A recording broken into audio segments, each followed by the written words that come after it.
Have you ever wondered what would happen if Americans started eating like the French? It's a fascinating thought, right? We're talking about a total food culture revolution. Forget rushing through meals or eating at your desk. Imagine a world where lunch breaks are sacred 2-hour affairs. Sounds pretty good, doesn't it?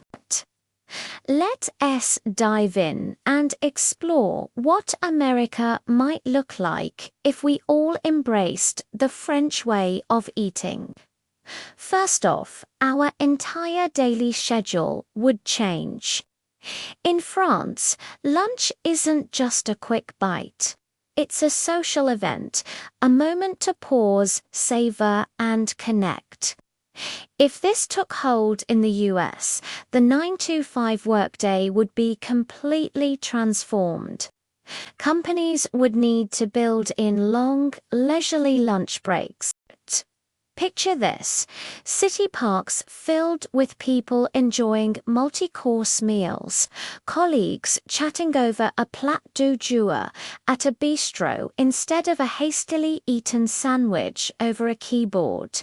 Productivity experts might argue we'd get less done, but the French would say a proper break recharges you, making the afternoon more focused. We might even see a national right to a real lunch movement. The American supermarket would look totally different, instead of endless aisles of processed snacks and frozen dinners. We'd see a massive expansion of fresh produce, high-quality cheeses, and artisanal breads. The local food movement would go from a niche market to the mainstream. We'd see more boulangeries, patisseries, and fromageries popping up on every corner, much like our coffee shops today. People would shop more frequently, maybe even daily, to get the freshest ingredients. The center aisles, packed with sugary cereals and instant noodles, would shrink dramatically. Big food corporations would have to pivot, focusing on quality and fresh ingredients rather than shelf life and convenience. Our relationship with food itself would be redefined. French culture teaches children from a young age to appreciate a wide variety of flavors. There's no kids' menu with just chicken nuggets and fries. Kids eat smaller portions of what the adults are eating. Imagine American schools serving things like beet salads, ratatouille, and maybe even a little cheese plate for dessert. It might be a tough sell at first, but over time, it could cultivate a generation of more adventurous and mindful eaters. This could have a huge impact on public health, potentially reducing rates of picky eating and childhood obesity. We'd learn to savor food, not just consume it. Now, let's talk about portion sizes. The American supersize me culture would be a thing of the past. In France, quality trumps quantity. Meals are often composed of several small courses. You might start with a light soup, followed by a modest portion of fish or meat with vegetables, a small piece of cheese, and then a simple fruit or yogurt for dessert. You end the meal feeling satisfied, not stuffed.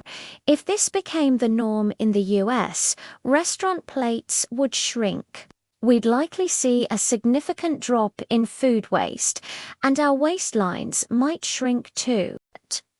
The French paradox, where they eat rich foods like cheese and butter, but have lower rates of heart diseases, often attributed to these smaller portions and a more balanced approach. Cooking at home would become a cherished national pastime. Right now, many Americans see cooking as a chore, but in the French lifestyle, preparing a meal is an act of love and creativity. Families would spend more time in the kitchen together. Sunday dinners would become elaborate, multi-hour events. Cookbooks would top the bestseller lists, and cooking shows would be less about competition and more about the art and pleasure of creating a delicious meal. We'd value the process, the fresh ingredients, and the joy of sharing a meal we made ourselves. Socially, our lives would be richer. The French dinner party is legendary. It's not about showing off a perfect house.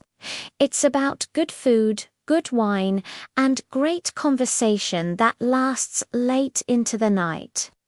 Adopting this would mean more intimate gatherings, more meaningful connections. Instead of meeting up for a quick coffee, we'd invite friends over for a leisurely home-cooked meal. This shift would strengthen our communities and our relationships, reminding us that food is the ultimate social glue. Of course, there would be challenges. This transition would be a massive cultural shock. The fast food industry, a cornerstone of the American economy, would face an existential crisis. The convenience we've built our lives around would be questioned. And let's be honest, not everyone has the time or resources for a 2-hour lunch or daily trips to the market. But it's not about perfectly replicating the French model. It's about adopting the principles. Slowing down, prioritizing quality, and finding joy in the simple act of eating. So, what's the big takeaway? If the US adopted the French culinary lifestyle, we might become a nation that is not only healthier, but also more connected, more mindful, and more appreciative of the little joys in life. We'd learn that food isn't just fuel, it's culture, it's community, it's pleasure. It would be a delicious revolution, and one that might just change America for the better. What do you think? Could we make it happen? Let me know your thoughts in the comments below. Thanks for watching. If you enjoyed this little thought experiment, don't forget to like, subscribe, and hit that notification bell for more videos exploring fascinating what-if scenarios. See you next time.